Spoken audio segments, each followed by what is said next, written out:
मैं कैसे करूंगी ये सब?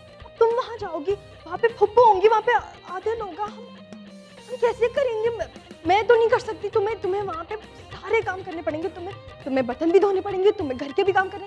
अरे सारा बिल्कुल चुप हो जाओ, मुझे पता है मैं सब हैंडल कर लूंगी, तुम बस यहाँ का देखना, ठीक है?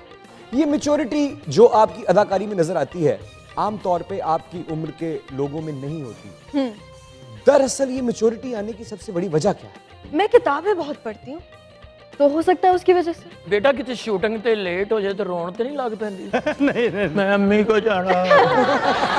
नहीं नहीं, रोब झाड़ते हैं लोग? हाँ बिल्कुल।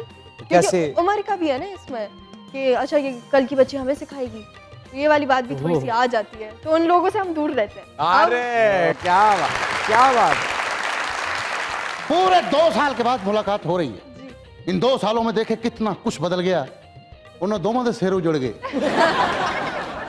ਅਨੀ ਭਾਈ ਵਰਗੇ ਬੰਦੇ ਨਾ ਚਾਂਦ ਰਾਤ ਨੂੰ ਆਪਣੇ ਤੇ ਕੇਸ ਪਾ ਕੇ ਜੇਲ੍ਹ 'ਚ ਹੋ ਜਾਂਦੇ ਨੇ ਕਿ ਯਾਰ ਬੱਚਿਆਂ ਨੂੰ ਸ਼ਾਪਿੰਗ ਨਾ ਕਰਾਣੀ ਪਏ। ਹਾਏ ਹਾਏ ਵਾਹ। ਇਹੋ ਜਿਹਾ ਗਰੀਬ ਸ਼ੇਰ ਦਾਲ ਖਾ ਕੇ ਜੰਗਲ 'ਚ ਤੀਲੀ ਫੇਰ ਹੁੰਦੇ ਨੇ ਮੂੰਹ ਤੇ ਜੇਬ 'ਚ ਹਿਰਨ ਦੀ ਫੋਟੋ ਹੁੰਦੀ।